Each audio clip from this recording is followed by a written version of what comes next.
My sister smiled at my grand opening, holding a tray of my signature lavender macarons. Hours later, I was watching the fire department hose down the ashes of my entire life, my dream, and my savings. The fire marshal called it arson. I should have just called it inevitable. This is the story of how I stopped being the family's safety net and finally let my sister fall. The day had started with the scent of hope. That's not an exaggeration. It smelled like melted butter, caramelized sugar, and the faint floral note of the fresh flowers my husband, Mark, had placed on every table. We called the patisserie the Gilded Spoon. It was a name I'd dreamed up in a college notebook, doodling logos instead of listening to a lecture on macroeconomics.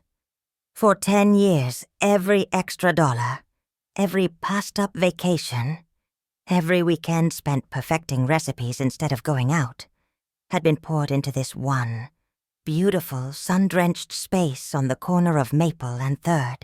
The walls were the color of clotted cream. The countertops were a cool white marble I'd saved for 2 years to afford. The display case, which was currently empty but gleaming, was my prized possession. It felt less like a shop and more like the inside of my own heart, made tangible. I was jittery, my hands shaking so much I could barely pipe the final rosettes onto the vanilla bean cupcakes. Mark came up behind me, wrapping his arms around my waist and resting his chin on my shoulder. "Breathe, chef," he whispered into my ear, his voice a warm anchor in my sea of anxiety. "You've done the work, all of it. Now you just have to let people see it." I leaned back into him, my flour-dusted apron crinkling. "What if they hate it? What if no one comes? What if I drop this entire tray of cupcakes right now?" He chuckled, a low, comforting sound. "Then we'll have a very delicious mess to clean up. Clara, look at this place. It's perfect. You are perfect. This is going to be the best day." I wanted to believe him. I really did. And for a few hours it was. The doors opened at 10 a.m. to a line that stretched down the block. Friends, neighbors, people who'd followed my baking blog for years. The bell above the door chimed a constant, happy rhythm. We sold out of croissants in the first hour. The lemon tarts were gone by noon. It was a whirlwind of compliments, cash, and happy, sticky-fingered children. I felt a dizzying, unfamiliar joy. It was the feeling of a dream, held for so long in the abstract, finally solidifying in my hands. And then, at the peak of the rush, my sister Lena walked in. It's not that I didn't want her there. That's the complicated part. I did. A part of me, the part that never quite outgrew the need for her approval, desperately wanted her to see me succeed. Lena didn't walk into a room. She made an entrance. She was all vibrant colors and loud laughter, a human exclamation point. She drew eyes. She commanded attention. And today was no different. She was wearing a bright yellow dress that made my simple black apron feel drab, and a pair of sunglasses perched on her head like a crown. "Oh my God, look at you!" she squealed, rushing past a line of customers to wrap me in a hug that smelled of expensive perfume and hairspray. "Little sister, all grown up and playing baker. This is adorable." Adorable. That was the first little pinprick in the balloon of my happiness. Not amazing, not impressive. Adorable. Like a child's lemonade stand. I forced a smile. "Lena, I'm so glad you could make it." "Are you kidding? I wouldn't miss this for the world," she said, her eyes scanning the shop. They didn't linger on the hand-stamped pastry boxes or the custom-built shelves. They scanned the crowd, the register, the general flow of money. Wow, you're actually busy. Good for you. Mark slid in beside me, a protective gesture. She's more than busy. She's a smash hit. Lena's smile tightened for a fraction of a second before it returned, brighter than before. Of course she is. My sister, the genius. She grabbed a macaron from a sample tray. Now put me to work. What can I do? I'm all yours for the day. And there it was. The offer that always sounded like a gift, but felt like a bill you'd have to pay later. I should have said no. I should have said, thanks, Lena, but we have a system. Just enjoy yourself. But saying no to Lena was like trying to stop a tidal wave with a bucket. It was easier to just let her crash onto the shore and deal with the debris later. The line was long, my 2 new employees were overwhelmed, and I was exhausted. Okay, I said, against my better judgment. The new espresso machine is still giving us some trouble. The technician gave me a quick tutorial, but I haven't had a minute. Think you can handle the lattes? Honey, I was born to handle a latte, she said with a wink, and sauntered behind the counter. For the rest of the afternoon, there was a low hum of chaos emanating from her station. The steamer screamed a little too loud. A few drinks were made with the wrong milk. She gave away more pastries to cute customers than she charged for. But she was also charming. She flirted with the dads, complimented the moms, and kept a running, entertaining monologue that had people laughing. She was a performer, and my bakery was her new stage. I was too busy to micromanage, so I let it go. I told myself it was fine. I told myself this was what sisterly support looked like. I told myself that the knot in my stomach was just nerves, not a premonition. The day wound down. We cleaned up, counting the till, with a sense of giddy disbelief. The numbers were better than my most optimistic projections. Mark popped a bottle of cheap champagne we'd been saving, and we toasted, our feet aching and our hearts full. Lena was the last to leave. She hugged me tightly at the door. I'm so proud of you, Clara. Seriously, she said, her voice uncharacteristically soft. You really did it. Coming from her, it meant more than it should have. A lifetime of seeking that validation made the moment feel warm and real. Thanks for your help today, Lena. Any time, she said, her smile looking genuine for the first time all day.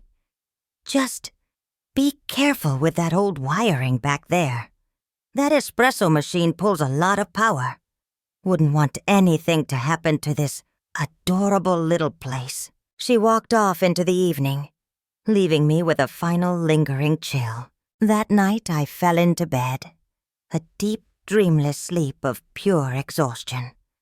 The kind of sleep you only get when you've poured out every last drop of yourself. It was the phone that woke me. It was 2:37 a.m. The screen glowed with Mark's name. He was a firefighter. He'd had to take the night shift, a scheduling quirk that we'd both complained about. I answered, my voice thick with sleep. Hey, you. Everything okay?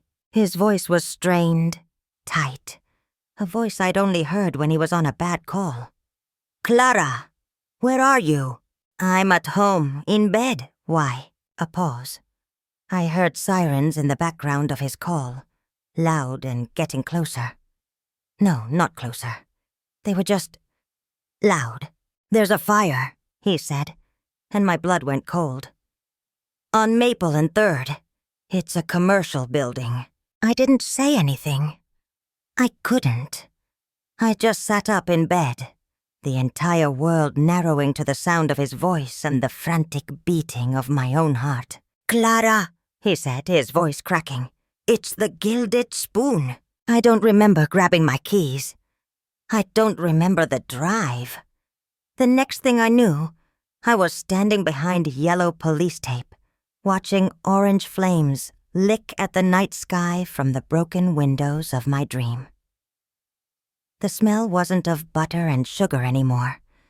It was the acrid chemical stench of destruction, of burnt plastic, of scorched wood, of wet, smoldering ash. Mark found me in the crowd. He wasn't in his gear. His captain had ordered him to stay with me. He just held me as I stood there, numb, watching firefighters douse the last of the flames. The beautiful cream-colored walls were black. The marble countertops were cracked from the heat. The Gilded Spoon was gone.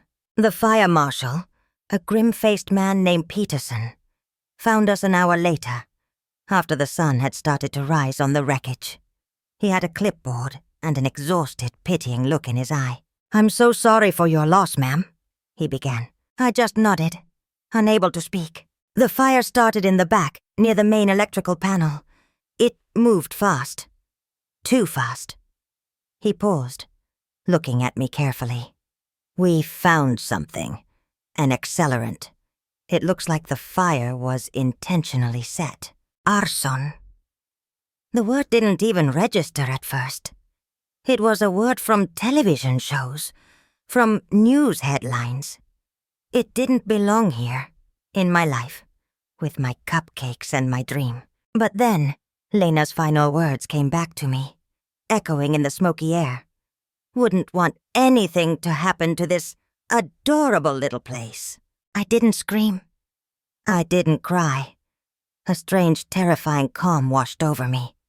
It was the cold, hard clarity that comes after the shock wears off. Mark was looking at me, his face a mask of grief and confusion. But I wasn't confused. Not anymore. I knew. As surely as I knew my own name, I knew who had done this. And the most sickening part? I wasn't even surprised. This wasn't the first time Lena had set my life on fire. It was just the first time she'd used actual matches. Looking back, my entire childhood was about navigating the emotional debris left in Lena's wake. She was the sun in our family's solar system, and my parents and I were just minor planets caught in her orbit, our paths dictated by her gravitational pull. She was beautiful, charismatic, and blessed with a kind of reckless confidence that people often mistook for talent. I was quiet, studious, and organized. In our family's language, she was exciting, and I was reliable. Reliable was a compliment that tasted like an insult. It meant I was the one who remembered birthdays, who made the doctor's appointments, who knew where the tax returns were filed. It meant I was the one who could be counted on. And what I could be counted on for, most of all, was to clean up Lena's messes. It started small. When we were kids, she'd borrow my favorite sweater for a party, and I'd find it a week later, stuffed in her gym locker with a cigarette burn in the sleeve. When I confronted her, she'd just laugh it off. "Oh, relax, it's just a sweater. I'll buy you a new one." She never did. My parents would sigh and tell me, "Clara, don't make a big deal out of it." She didn't mean it. In high school, it escalated. She needed a last-minute history paper. I'd spent weeks on mine, a detailed analysis of the fall of the Roman Empire. The night before it was due, mine vanished from my desk. Lena's, which she'd pulled an all-nighter to write, earned her an A. It was my paper, with the introduction and conclusion rewritten in her dramatic, loopy handwriting. I told my parents. I showed them my notes, my outlines. My dad just shook his head. Lena's just trying to keep up. You're naturally smart. It's harder for her. Can't you just be proud that your sister is doing well? They weren't protecting her. They were enabling a thief. They were teaching me that my hard work was a resource for her to plunder. The pattern was set. My achievements were not my own. They were part of the family's collective assets, to be redistributed to Lena as needed. When I got my first car, a sensible used sedan I'd saved for 2 years to buy, Lena needed to borrow it to get to an audition an hour away. She brought it back with a dented fender and a story about a runaway shopping cart. The insurance deductible cost me 2 months' savings. My mom's response? Well, at least she's okay. Cars can be fixed, Clara. The money was the worst part. Lena treated my bank account like her own personal emergency fund. It started with $20 here, $50 there. Just until my next paycheck, I swear, she'd say. Then it became bigger. She needed rent money, car payments, money to pay off a credit card she'd maxed out on a trip to Cancun she couldn't afford. Each time, I'd resist. I'd try to set a boundary, and each time, my parents would descend. A phone call from Mom, her voice dripping with disappointed sympathy. Clara, honey, she's your sister. She's just going through a rough patch. We have to be there for each other. That's what family does. Then a call from Dad. More direct, more guilt-inducing. Don't be so selfish, Clara. You're good with money. It's easy for you. It's not for her. Don't you want to help your sister? They framed her irresponsibility as a charming artistic flaw, and my prudence as a cold, unfeeling character defect. I wasn't the good daughter for being stable. I was the bad daughter for not wanting to set myself on fire to keep her warm. The last time, before the bakery, was about a year ago. She'd called me in a panic. She was being evicted. She needed $3,000 by the end of the day. For the first time, I held my ground. I said no. I told her I couldn't, that I was saving every penny for the bakery deposit. I explained, calmly and rationally, that my finances were tied up in my business plan. The blowback was nuclear. Lena accused me of hoarding my money, of wanting to see her fail, of never truly supporting her. Then my parents joined in. So your little cupcake shop is more important than your sister being homeless? My mother had shrieked over the phone. After everything we've done for you? What they'd done for me was raise me. What I was doing was trying to build a life.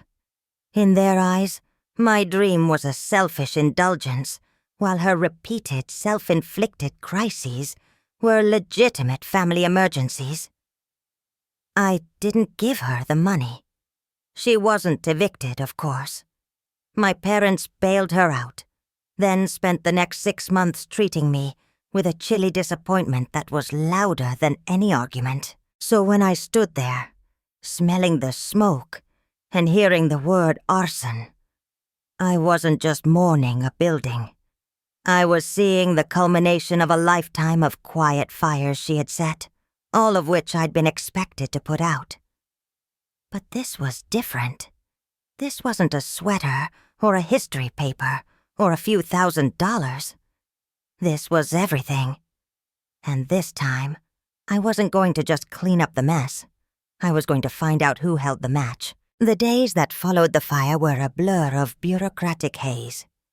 Phone calls with the insurance adjuster, meetings with the police, endless forms to fill out. The insurance company was cautious. In a case of suspected arson, the investigation has to be thorough before any claim can be processed. The agent told me, his voice devoid of any real sympathy. It could take months, maybe longer. Mark was my rock. He handled the phone calls I couldn't. He made me eat when all I wanted to do was stare at the wall. He listened while I paced our living room, my mind replaying every moment of that grand opening day, searching for clues I'd missed. But beneath his support, I could feel his rage, a quiet, simmering anger that was so different from my cold, methodical grief. "We should just go to the police and tell them what we suspect," he said one night, his hands clenched into fists. "We should tell them about Lena." "And say what?" I shot back, my voice sharper than I intended. "That my sister has a history of being a selfish, manipulative leech? That she made a weird comment before she left? There's no proof, Mark. It's just a feeling. They'll think I'm just a grieving business owner, looking for someone to blame." "So we do nothing?" he asked, his frustration palpable. "No," I said, stopping my pacing to look at him. "We don't do nothing. We do something smart." The next morning, I took $10,000 from my personal emergency savings. The fund I kept separate from the business, the fund Lena thankfully never knew about. And I hired a private investigator. His name was Frank, a former cop with tired eyes and a surprisingly gentle demeanor. I met him in a sterile coffee shop that smelled of burnt coffee, a scent that now made my stomach clench. I told him everything. I told him about the fire, the accelerant, my suspicions about Lena. Then I went further. I told him about the stolen paper, the wrecked car, the constant demands for money. I laid out the entire, sordid history of our relationship, feeling a strange mix of shame and vindication. I was handing over my family's dirty laundry to a stranger, and it felt like a betrayal. But not telling him felt like a betrayal of myself. Frank listened without judgment, taking meticulous notes in a small spiral notebook. When I was finished, he just nodded slowly. "Okay," he said. "The police will be looking at the usual suspects. Disgruntled employees, business rivals. They might look at family, but they'll be diplomatic. I won't be." He told me what he would do. He'd canvass the neighborhood for any security footage the police might have missed. He'd look into Lena's financials, see if she had any unusual expenses around the time of the fire. He'd check her alibi. It was a cold, calculated plan.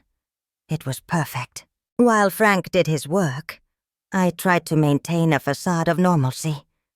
I answered the flood of concerned texts and calls from friends and family. And of course, from Lena. She called me the day after the fire, her voice a perfect symphony of shock and sorrow. "Clara, oh my God, I just heard. I am devastated. Absolutely gutted for you. Are you okay? What can I do?" I held the phone, my knuckles white. "I'm fine, Lena," I said, my voice flat. "Fine? How can you be fine? Your dream, it's all gone. It's so unfair." She started to cry, a dramatic hiccuping sob that I knew from experience could be turned on and off like a faucet. "I just keep thinking I was the last one there. What if I forgot to turn something off? What if that stupid espresso machine—" "The police don't think it was an accident, Lena," I said, cutting her off. Silence, just for a beat. Then, "What? What do you mean?" "They think it was arson." Another pause, this one longer. "Arson?" she whispered, as if the word was foreign. "Who would do something like that? That's monstrous." "I don't know," I said, "but I intend to find out." I ended the call, my heart hammering in my chest. She was good. The feigned ignorance, the carefully modulated shock. It was a masterclass in manipulation. But I had heard it. The tiny hesitation after I said arson. It was the sound of a liar doing quick calculations. 2 weeks later, Frank called me. "Meet me at the coffee shop, an hour." My hands were shaking as I drove. This was it. This was the moment of truth. Frank was already there, a manila envelope on the table in front of him. He didn't waste time with small talk. "Your sister's alibi is that she went home and watched movies with a friend," he said, opening the envelope. "The friend confirms the story. A little too enthusiastically, if you ask me. But it holds up on paper." My heart sank. "So nothing?" "I didn't say that." He slid a grainy photograph across the table. It was a still from a security camera. The timestamp in the corner read 1:48 a.m., the night of the fire. It showed the alley behind my bakery. A figure in a dark hoodie and a baseball cap was slipping out of the back door. A door that was always locked. The figure was carrying a small red gas can. "The camera is from the convenience store across the street," Frank explained. "It's a bad angle. You can't see the face clearly. The police have this, but they can't make a positive ID." He then pushed another paper across the table. It was a credit card statement. Lena's credit card. 2 days before the fire, there was a charge. $15.48. At a gas station, 20 miles out of town. That's a big purchase for just gas, especially when you don't own a car, Frank said quietly. "So I had a contact pull the detailed receipt from the transaction." He slid one final small piece of paper toward me. It was a reprint of a receipt. The purchase was for 5 gallons of regular gasoline and 1 small red plastic gas can. I stared at the receipt, at the photograph. The world tilted on its axis. It wasn't just a feeling anymore. It wasn't a suspicion. It was a fact, printed in black and white. The cold clarity I'd felt before returned, but this time it was razor sharp.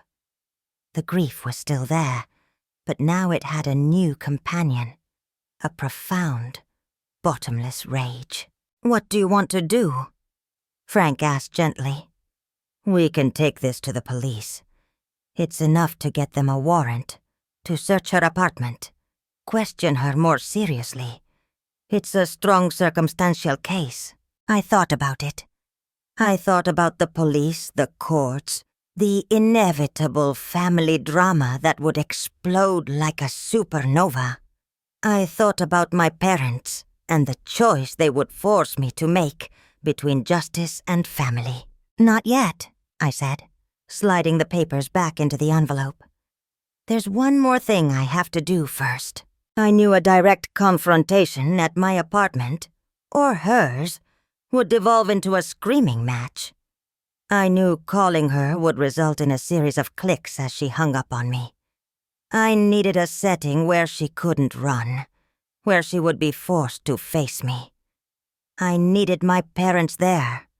I needed them to see the proof, to hear the truth from my mouth, to finally, after a lifetime of willful blindness, be forced to choose. So I called a family meeting. I told them it was about the insurance, that I needed to discuss the future, and that I wanted us all to be on the same page. It was a lie, but it was a believable one. We agreed to meet at my parents' house, the same house I grew up in, a place so saturated with the history of our dysfunctional dynamic that the very air felt heavy. I got there first. Mark was with me, a silent, solid presence at my side. I sat on the familiar floral sofa, the manila envelope resting on my lap, like a time bomb. Then Lena arrived. She swept in, all feigned concern, asking me how I was holding up and telling me I looked tired. She was playing the part of the caring sister to the hilt. My parents hovered, fussing over us, offering tea and sympathy. The whole scene was a grotesque parody of a loving family. Once we were all settled, I took a deep breath. "Thank you for coming," I started, my voice steady, betraying none of the turmoil inside me. "I didn't ask you here to talk about the insurance. I asked you here because I know who burned down my bakery."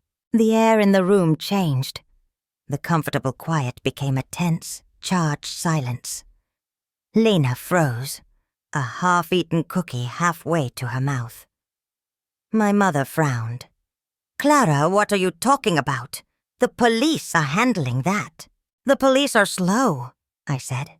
My eyes locked on Lena, and I was impatient. I opened the envelope and laid the photograph on the coffee table. The grainy image of the figure in the alley. "The police have this. A figure leaving the back of the bakery at 1:48 a.m., carrying a gas can." Lena stared at it, her face pale. "That could be anyone," she said, her voice a little too high. "It could," I agreed. "But then there's this." I placed her credit card statement next to it, and then the final piece of evidence, the receipt for the gas can, right on top. I tapped it with my finger. A gas can, bought by you, 2 days before the fire, at a gas station 20 miles away. What a coincidence. Absolute silence. My father picked up the receipt, his brow furrowed as he read it. My mother looked from the papers to Lena, her expression bewildered. And Lena. Lena's mask of composure finally cracked. For a second, I saw raw, unfiltered panic in her eyes. Then just as quickly it was gone, replaced by righteous indignation. "This is insane," she spat, standing up. "You're accusing me? Your own sister? You get some stupid private detective to dig up dirt, and you automatically assume... what? That I'm some kind of monster." "I'm not assuming anything, Lena," I said, my voice still dangerously calm. "I'm looking at the evidence." "It wasn't me!" she shrieked, her voice cracking. "Maybe my card was stolen. Maybe someone is trying to frame me. You always do this, Clara. You always think the worst of me." And then, right on cue, my mother stepped in. She didn't look at the evidence. She looked at Lena, at her tear-streaked, panicked face. And she chose. "Clara, that is enough," my mother said, her tone sharp and protective. She went to Lena's side, putting an arm around her. "Your sister is grieving for you. How dare you attack her like this with these flimsy papers? You're upset and you're lashing out. But this is cruel." My father looked at me, the receipt still in his hand, his expression torn. "Clara, are you sure about this? It seems..." "It seems what, Dad?" I challenged him. "Unbelievable. That the daughter you've bailed out of every jam her entire life could possibly be responsible for her actions. That the daughter, who has always been the exciting one, might have a dark side. And the reliable one might actually be right for once. That's not fair," he mumbled, looking away. "It was the story of my life. Evidence didn't matter. Facts didn't matter. My pain didn't matter. All that mattered was protecting Lena, preserving the family narrative where she was the troubled victim, and I was the unfeeling, rigid one." I looked at Lena, who was now sobbing into my mother's shoulder, a picture of wounded innocence. And I felt something break inside me. It wasn't my heart. It was the last, frayed tether of obligation that had bound me to them for 30 years. I stood up, collecting my evidence from the table. Mark stood with me. "I gave you a choice," I said, my voice empty of emotion. "I came here first. I gave you the chance to see the truth, to do the right thing. And you chose her." I looked from my mother's defiant face to my father's conflicted one. You chose the fire. Don't be so dramatic, my mother sniffed. What are you going to do? Ruin your sister's life over a building? Family is more important than that. That building was my life, I said softly. And she is not my family. Not anymore. I turned to Lena. I'm giving all of this to the police. They can sort it out. Lena's head snapped up, her eyes wide with real fear. You wouldn't. I would, I said. And for the first time, looking at her terrified face, I felt a sliver of something that wasn't pain or anger. It was power, the power of a boundary that could no longer be crossed. You burned down my dream. I'm just going to hold you accountable for the ashes. I turned and walked out of that house, Mark's hand a firm, steady presence on my back. I didn't look back. I didn't need to. I could already feel the heat of the bridges I had just burned. The aftermath was exactly what you'd expect. I went to the police the next day with Frank. I gave them the evidence. They got the warrant. In Lena's apartment, tucked away in the back of her closet, they found the hoodie and baseball cap from the security footage. They still smelled faintly of gasoline. Lena was arrested. She was charged with arson, a first-degree felony. The family didn't just implode. It detonated. My phone was a constant barrage of hysterical calls from my mother, accusing me of destroying the family, of being a cold, vengeful monster. My father left voicemails, pleading with me to reconsider, to talk to the DA, to not do this to your sister. They weren't asking for justice. They were asking me to participate in the cover-up, one last time. I blocked their numbers. Aunts, uncles, and cousins I hadn't spoken to in years started messaging me on social media, telling me I was tearing the family apart, that blood was thicker than water. Apparently, blood was also thicker than arson. I deactivated my accounts. The legal process was a slow, grinding nightmare. Lena, on the advice of a lawyer my parents mortgaged their house to hire, pleaded not guilty. Her defense was that she was being framed by a jealous, unstable sister. My entire life, my character, my sanity, were put on trial. They used my ambition as a weapon against me, painting me as a ruthless businesswoman who would do anything for an insurance payout. They tried to turn my dream into a motive for my own crime. The insurance claim was frozen indefinitely, pending the outcome of the criminal trial. The money from the grand opening was gone, swallowed by legal fees to defend myself against the slanders of my own family. The gilded spoon remained a boarded-up, charred husk, a monument to my broken dream. There were days I would just sit in my car across the street and look at it, feeling nothing but a vast, hollow emptiness. We were financially ruined. My savings were gone. Mark was working overtime just to keep us afloat. The dream that had been the singular focus of my entire adult life was not just gone. It was a source of public shame and legal trouble. This wasn't a clean victory. This wasn't a Hollywood ending where the villain gets her comeuppance and the hero rides off into the sunset. This was a messy, painful, Pyrrhic victory. I had won the truth, but I had lost everything else. And yet, in the quiet moments, late at night when the world was asleep, I felt something else. A strange, unfamiliar lightness. The phone wasn't ringing with the next demand, the next emergency. I wasn't bracing for the next manipulative plea. The constant low-grade anxiety I had lived with for my entire life.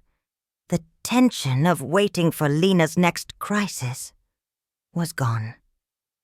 In its place was a vast, terrifying, and utterly peaceful silence. I had lost my family, my dream, my financial security, but I had reclaimed myself. The future was a terrifying blank page. For the first time in my life, I had no 5-year plan, no 10-year goal. The path I had been on for a decade had been burned to the ground. And I was free. It was a brutal, devastating kind of freedom, but it was freedom nonetheless. It's been 2 years. Lena's trial concluded 6 months ago. The jury found her guilty. The evidence was overwhelming. The judge sentenced her to 5 years in prison, with eligibility for parole in 3. My parents were there in the courtroom. They looked at me as the verdict was read, not with anger, but with a kind of dead, empty hatred. I was no longer their daughter. I was the woman who had sent their golden child to prison. I haven't spoken to them since. We sold our house to pay off the last of the debts. We moved to a small town a few states away, a place where no one knew our names or our story. It's quiet here. We have a small rented apartment with a tiny kitchen. Mark transferred to a local fire station. I got a job. It's not a glamorous job. I'm a baker at a local grocery store. I get up at 4 a.m. I smell of yeast and sugar all day, and I make sheet cakes for kids' birthdays and dinner rolls for other people's family gatherings. Sometimes when I'm piping happy birthday onto a cake for a stranger, I feel a pang of what I lost. The Gilded Spoon, with its marble counters and its sun-drenched windows, feels like a dream I had a long time ago, a life that belonged to someone else. It's easy to feel like a failure, to look at my life now and see only the ashes of what it was supposed to be. But then I'll come home, and Mark will be there. And the apartment is quiet. The phone doesn't ring with demands. My stomach isn't tied in knots. There is no drama. There is no one to save. There is just peace. A simple, boring, beautiful peace. The biggest lesson I have learned isn't about ambition or betrayal. It's about the nature of love and family. I used to think that family was an unconditional obligation, that love meant enduring anything, forgiving everything, constantly sacrificing your own needs for the sake of others. I thought that was what being a good daughter and a good sister meant. I was wrong. That isn't love. It's a hostage situation. Real love, the kind that sustains you, isn't about setting yourself on fire to keep someone else warm. It's about finding the people who are willing to build a fire with you, who bring their own wood, who celebrate your warmth instead of just consuming it. Real family are the people who protect your flame, not the ones who try to extinguish it for their own benefit. Cutting off my family was the most painful, brutal act of my life. It was like amputating a limb that had gone gangrenous. The surgery was excruciating, and the phantom pains still ache on cold nights. But it saved my life, not my physical life, but the life of my spirit, my peace, my future. I lost a dream, but I escaped a nightmare. And some days, when the sun hits my tiny kitchen just right, and I'm kneading a simple loaf of bread, I realize I'm not building a fancy patisserie anymore. I'm building something far more important. A life that is truly my own. So here's my question for you. When you're caught in a toxic cycle, when do you know it's time to stop trying to fix it and just walk away? I see so many stories about forgiveness and second chances. But what about the stories of finally saying, enough? I want to hear your thoughts. Let me know in the comments if you've ever had to burn a bridge to save yourself. And if this story resonated with you, if you've ever felt like the responsible one, carrying the weight for everyone else, please subscribe. You're not alone.